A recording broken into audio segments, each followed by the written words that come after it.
मेरी ज़िंदगी गांव से शुरू हुई और किस तरह से मैं लंदन तक पहुंचा, इसके पीछे एक छोटी सी डिक्शनरी का हाथ है। हुआ ये था कि जब मैं 10th बी से 10th सी यानी साइंस में मैं गया, तो मेरे इंग्लिश के टीचर शुएब साहब ने पहली बार मुझे जब क्लास में देखा तो खड़ा किया कि आप कहाँ 3 महीने कहाँ थे आप। तो मैंने बताया कि मैं पहले आर्ट्स में था और अभी मैं साइंस में आया हुआ हूँ। तो उन्होंने एक जुमला जो है बोला था कि क्या लगता है आपको, आप पास कर पाएंगे।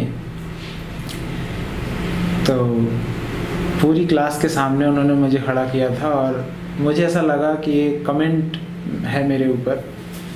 तो मैंने उनको उन्हीं के अंदाज में जवाब दिया था कि जी। 9th में मैंने टॉप किया है और इसमें भी मैं पास कर जाऊंगा।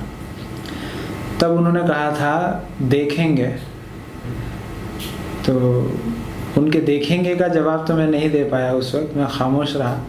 लेकिन उसके बाद उनसे इतनी गहरी दोस्ती हो गई कि लंच में जो है लड़के जो है अपना खाते पीते थे, घूमते टहलते थे। मैं और शुएब साहब कॉलेज के कैंपस में खड़े होकर बातें किया करते थे, जहाँ टीचर्स लोग जो है बैठ के उनका बैठने का जगह होता है, वहाँ पे हम लोग पूरा का पूरा रेसेस, पूरा का पूरा लंच टाइम खड़े होकर बात करने में बिता देते थे।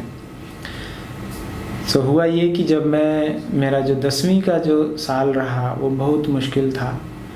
मैं सुबह 6:30 बजे घर से निकलता था। घर में जो भी बासी वगैरह बचा रहता था, रात का खाना खा के निकलता था। 7 बजे से 9:30 बजे तक मैं एक छोटा सा कॉन्वेंट स्कूल था, उसमें पढ़ाता था, जिसके बदले मुझे 250 रुपये महीना मिलता था। उस 250 रुपये से मैं अपने 10वीं की फ़ीस भरता था।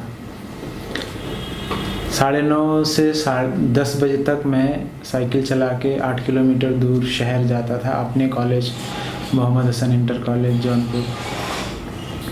वहाँ 10 से 4 में अपनी पढ़ाई करता था। और मैंने बाबू खान साहब से बोला था कि मुझे कोचिंग करनी है, तो उनके यहाँ कोचिंग का टाइमिंग था 6 से 8। तो 4 से 6 का जो 2 घंटे का टाइम था वो मेरे पास खाली बचता था। तो बाबू खान साहब के यहाँ जब कोचिंग की बात हुई तो मैंने उनसे कहा मुझे कोचिंग तो करनी है आपके यहाँ, लेकिन मेरे पास पैसे नहीं हैं कोचिंग की फ़ीस भरने के लिए।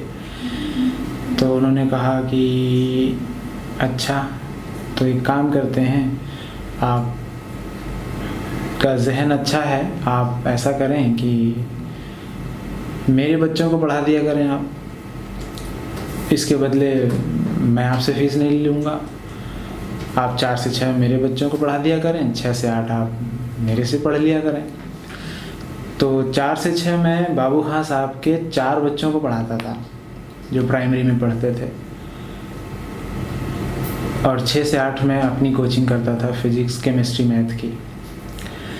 तो जब मैं बाबू खान साहब के बच्चों को पढ़ाता था तो मेरी इंग्लिश थोड़ी कमज़ोर थी, तो मुझे दिक्कत होती थी। तो मेरे दिमाग में आया कि मैं शुएब साहब से इस बारे में मदद ले सकता हूँ। तो मैं इंग्लिश के वर्ड्स जो है नोट करके शुएब साहब के पास 8 बजे के बाद जाता था। तो और वो इतने भले आदमी, उन्होंने कहा कि हाँ बिल्कुल आप आ जाया करिए। तो मैं कोचिंग से निकलने के बाद रात को 8:15 बजे उनके घर जाता था और वो मुझे इंग्लिश के मीनिंग बताते थे, वर्ड्स के मीनिंग बताते थे। तो मैं अगले दिन जाके बच्चों को वो बताता था। मैं अपनी तैयारी एक दिन पहले रखता था ताकि मैं अगले दिन पढ़ाऊँ तो मैं तैयार रहूँ। इस तरीके से कुछ दिन हुआ। फिर शुएब साहब ने कहा यार ये लड़का जो है 8 किलोमीटर दूर से आता है, सुबह 6 बजे घर से निकलता है, 8 बजे मेरे घर आता है, मेरे पास आधा घंटा बैठता है, फिर अपने घर पहुंचते पहुंचते इसको रात के 9 बज जाते हैं और कुछ खाता पीता भी नहीं है, ये ऐसे कब तक चलेगा। तो उन्होंने मुझसे कहा कि आप ट्यूसडे को कॉलेज में मिलिए, मैं आपको एक छोटी सी डिक्शनरी दूंगा। और वो डिक्शनरी आप अपने साथ रखिएगा और फिर आपको ये बार बार मेरे यहाँ साइकिल चला के आने की ज़रूरत नहीं पड़ेगी। पता नहीं क्या हुआ, मेरे दिमाग में ऐसा आया कि मुझे ये डिक्शनरी नहीं लेनी है। मैंने उनसे कहा नहीं कोई बात नहीं, मैं आपके यहाँ नहीं आऊँगा दोबारा, लेकिन मैं ये डिक्शनरी नहीं लूँगा। तो उन्होंने कहा नहीं आप ऐसा कुछ न सोचें, आप ये तो मैं आपकी मदद करना चाह रहा हूँ, आप इतनी मेहनत कर रहे हैं तो बस एक छोटा सा तोहफ़ा समझ के ले लीजिए। मैंने उनसे कहा नहीं मैं नहीं ले सकता। फिर उन्होंने मुझे बहुत समझाया, लेकिन पता नहीं क्या था मेरे दिमाग में, मेरा दिल अंदर से मान नहीं रहा था कि मैं डिक्शनरी नहीं लूँगा। फिर उन्होंने कहा कोई बात नहीं, आप ट्यूसडे को आइएगा। वो तो ठहरे टीचर, मैं उनका स्टूडेंट था, वो ऐसी ऐसी फ़िलासफ़ी दे रहे थे कि मैं उनकी बात को काट नहीं पा रहा था। तो बात यहाँ तक हुआ कि ट्यूसडे को मुझे आना है और उनसे वो डिक्शनरी लेना है कॉलेज में। मैं घर तो आ गया लेकिन मेरा मन मान नहीं रहा था, तो मैं ट्यूसडे को कॉलेज ही नहीं गया। मैंने कहा कॉलेज जाऊँगा तो ये मुझे डिक्शनरी पकड़ा देंगे, और मुझे वो डिक्शनरी लेनी नहीं थी। तो ट्यूसडे को जब मैं कॉलेज नहीं आया तो वो मेरे से ज़्यादा ज़िद्दी आदमी निकले। वो मेरे कोचिंग पहुंच गए बाबू खां साहब के पास। उन्हें मालूम था कि मैं बाबू खां के बच्चों को पढ़ाता हूं।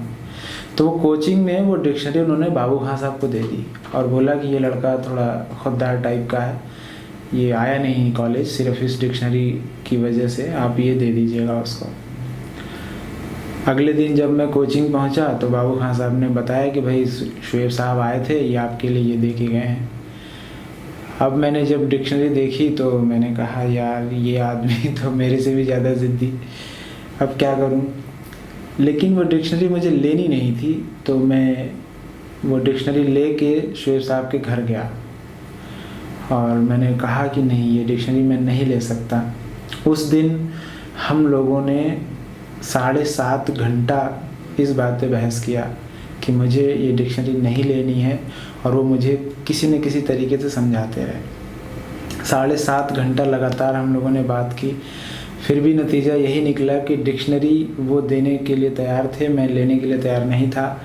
बात करते करते हम लोग गेट पे आ गए और उन्होंने कहा कि आप आराम से घर जाइए, आप जो है मेरी बहन के बेटे हैं और मैं आपकी पढ़ाई में थोड़ी सी मदद करना चाहता हूँ, आप इसे खुदा के वास्ते इसे ले लीजिए। मैं उनको वहाँ भी उनकी बात को काट नहीं पाया। डिक्शनरी मेरे हाथ में है, मैं उनका लोहे का बड़ा सा गेट पार करके अपनी साइकिल के पास खड़ा हूँ। उन्होंने खुदा हाफिज़ कहा और ये कहा कि ज़्यादा मत सोचिए, आप आराम से घर जाइए। मैं अपनी साइकिल चला के वापस अपने घर आ रहा हूँ और मेरा मन अंदर से कचोट रहा है कि मैं ये डिक्शनरी क्यों लिया, मुझे नहीं लेना था ये डिक्शनरी। मैं आधे रास्ते से वापस गया, मैंने साइकिल घुमाई, आधे रास्ते से वापस गया, दरवाज़ा खटखटाया, शुएब साहब की भतीजी आई और मैंने कहा ये अच्छा मौका है। डिक्शनरी भतीजी के हाथ में दिया मैंने और उनसे कहा शुएब साहब को दे दीजिएगा, और सलाम करके वापस भाग आया। साइकिल बड़ी तेज़ स्पीड में चलाई, कहीं पीछे से कोई मुझे आके वापस बुला न ले। घर तो मैं किसी तरीके से आ गया, मन में एक जो बोझ था वो हल्का हो गया, लेकिन ये भी साथ में लगा कि थोड़ा ज़्यादा हो गया, उनको बुरा तो लग गया होगा। तो फिर मैंने कहा कोई बात नहीं, कल चल के उनसे माफ़ी मांग लूँगा। अगले दिन जो है कॉलेज गया, सोचा चलो चल के उनसे माफ़ी मांग लेता हूँ। तो वो अपनी क्लास में थे, मुझे देखा उन्होंने दरवाजे पे तो समझ गए। फिर आए, बाहर निकले और मैंने कहा मैं माफ़ी चाहता हूँ, कल अपनी गुस्ताखी के लिए माफ़ी चाहता हूँ। तो उन्होंने वो बहुत ज़्यादा नाराज़ थे उस बात से और उन्होंने मुझे खूब सुनाया। वो ये भी कहने लगे कि अम्मा मियाँ हमारे यहाँ लोग आते हैं, रोते हैं, गिड़गिड़ाते हैं, कपड़े नहीं हैं कपड़े दे दो, पैसे नहीं हैं पैसे दे दो। मैं आपको अपनी तरफ से एक छोटा सा तोहफ़ा दे रहा था, वो आपने कबूल नहीं किया। आप खुददार हैं, अच्छी बात है, कोई बात नहीं, आपने तोहफ़ा कबूल नहीं किया। तो मैंने कहा मैं जानता हूँ आपको बुरा लगा है, लेकिन मेरा मन गवाही नहीं दे रहा था इस चीज़ के लिए, इसलिए मैंने नहीं लिया। और ये बात उनके भी मन में रह गई और मेरे भी मन में रह गई। फिर जब मेरा इंजीनियरिंग का रिज़ल्ट आया था और जब मैं उनको अपना रिज़ल्ट दिखाने गया, तो उन्होंने वो जो डिक्शनरी का जो बदला था वो ये कह के लिया कि आपकी इंजीनियरिंग की फ़ीस मैं भरूँगा। उससे पहले हम लोगों की इस बारे में कोई बात नहीं थी, लेकिन उस वक्त मुझे लगा कि ये जो है उस छोटी सी डिक्शनरी का बदला ले रहे हैं, और वो बदला इतना बड़ा था कि मैं कुछ नहीं कह पाया। और इस तरीके से उस छोटी सी डिक्शनरी ने मेरी ज़िंदगी बदल दी और मैं इंजीनियरिंग की पढ़ाई करने चला गया।